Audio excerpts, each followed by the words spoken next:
Hello everyone, my name is YunPei from Taipei, Taiwan. Hi all, my name is Oleksandra. I'm a product designer from Paris. So hi, I'm Lucie. I'm a French interior designer. Last year, Lucie and I spent 3 months in Kortrijk to collaborate over the topic of the future of domesticity and build a group project together. So after we go there for three months of research, in the end we come up with this board game called Keep It Tiny. So today we're here to celebrate the launch of our book we made after the residency to reproduce the process of creating our Keep It Tiny board game.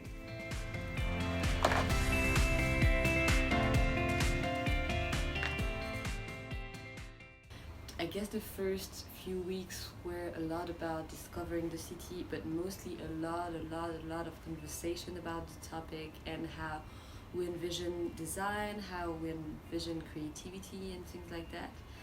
A lot of people are coming in Kortrijk but not staying there, and they're only coming during the daytime to work, to perform, to practice and things like that, but they actually don't stay. And we figured that there's something that needs to be changed about the landscape of the city itself in order to welcome a bit more this new demographic.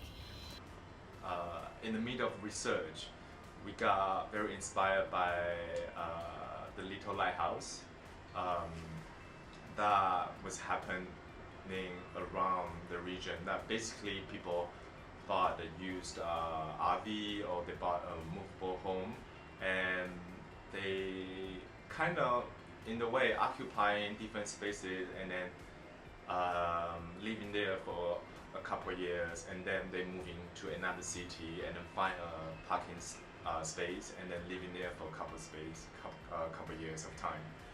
Actually, tiny living is not just about the size or the shape of housing. It's an alternative everyday life philosophy.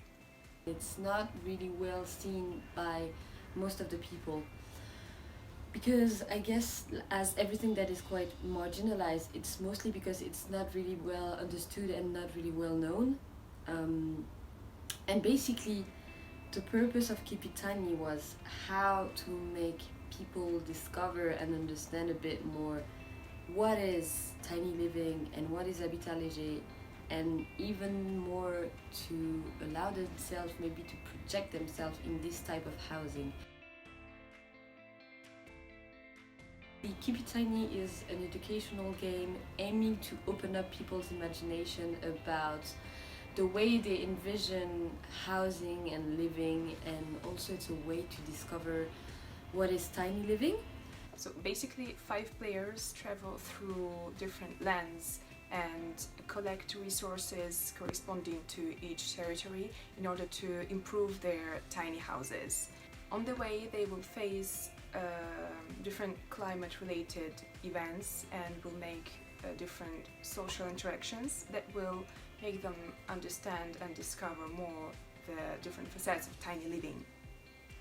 In the end of the game, when all the players gather on the same land, they will present each other their tiny house, and then the community consent will choose their house they find the most suitable and the most appropriate for the future.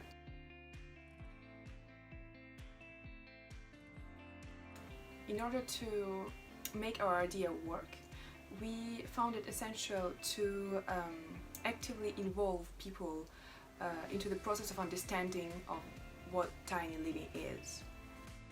Well, this game is helping people who playing it using their imagination to put themselves into the situation. Imagine that, oh, if they are living in a tiny house and they are capable of moving around, what kind of social and economical and environmental challenge they will face, and also benefit they will get rewarded. I truly believe in this kind of lifestyle, so one day when I have enough resources, I would want to build a small tiny house of my own. I think that will be another way to tackle on this particular issue. So communicating on the subject through a game is It's a great way to gather people and make them explore and envision the pros and cons of the tiny living, or in French, habitat léger. I think it's quite refreshing for people to think in this way. Although it is a new movement up and rising, but in Belgium there is this term brick in the belly. So people do tend to want to try to purchasing a house and have it as their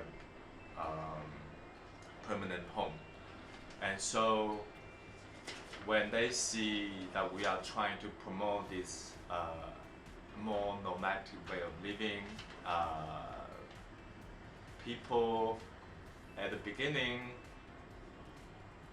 I think will be a bit more critical, think, oh, it's really possible. But once they play through the whole game, I think they will understand the reason why people be going through, the reason why people starting to moving this direction is not because they don't want to buy a house. It's because having a house become much more difficult, like I said before. And in the game, we also try to bring up the awareness of the environmental impact, and also housing is a human right. So with these two concepts in mind, and then and thinking the crisis that happening to our society today, it cannot really be shifting upside down just in that second. So then people started to see, okay, yes, maybe this can be an alternative solution for adjusting these human rights. I had a chance to facilitate a game session in France with people, with players who actually are very well aware of tiny house movement, and some of them even build or own already a tiny house. So I was pleasantly surprised about their very enthusiastic reaction. They enjoyed it so much, and actually it opens up so many other possibilities for the future of the project. It's amazing.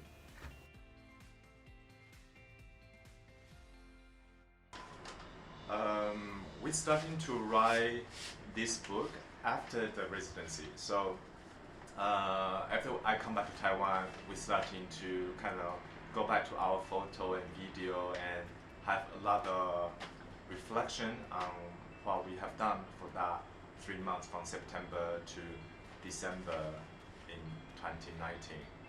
And because I'm from Taiwan, live in Taiwan, and Lucie and Oleksandra, they are based in Paris, France.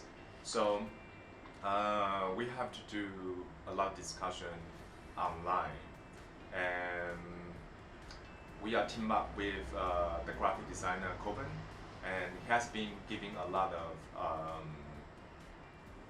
art directing ideas and also very professional comment on like how the book look like and how does it going to be printed. And so the book itself basically is a documentary of what we have done for the past 3 months. The book really shaped like a little red brick is to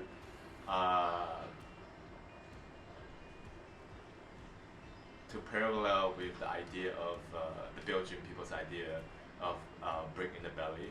And since it's about the future of living, and the whole book is about tiny living, so we try to make the book very tiny. And this book has all the research and documentary that we have done from the September to December 2019. We wanted to make it sort of as a statement, because it's a small thing and it's going to intrigue you. You're going to think, well, why is this book so tiny? And the answer is actually quite simple and basic. It's because it's about tiny living, and we kind of want to show that sort of less is more. You don't need something so big to prove your point or to explain something. It can be super simple, super small, and actually sometimes being small and being tiny is way more interesting and intriguing than something that could be this big.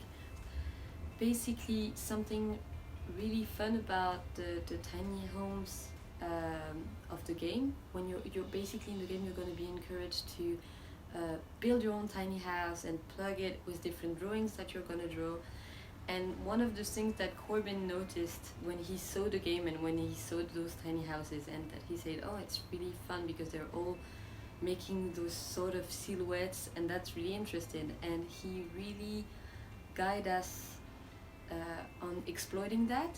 So, for example, all of the titles are graphically echoing those silhouettes of the houses. Basically, all the titles have different shape, and they're playing and they're echoing those silhouettes. And even at the beginning of the book, you're gonna see those black and white silhouettes, and you're like, "What is this? I don't really understand." It's kind of intriguing, and they're gonna reveal it safe at the end.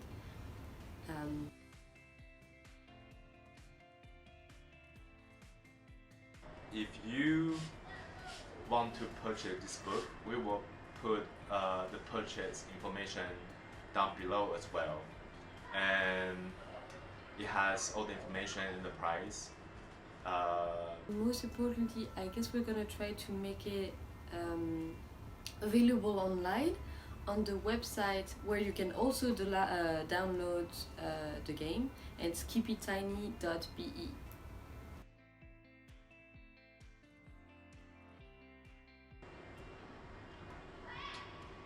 In March 2020, we were supposed to go back to Kortrijk to host another game event with the city hall and some politicians and some city members, to show them how can they use this game to helping people to understand this new law that is going to pass in Kortrijk. But with the pandemic happened, it doesn't work. So, I mean, because we cannot gather together at that point, and now it's in October. We still don't know when it is going to end yet. So the future plan is we will still developing this game. Try to see how can we perhaps put Kickstarter and for people to crowdfunding it to try to make it happen. And we are still continuously to continue contacting with Designregio to see the possible future event to host in Kortrijk, and maybe find a local manufacturer to produce this game. So yeah, that's about it. Thank you for your time, and this is YunPei from Taipei, Taiwan. Bye bye.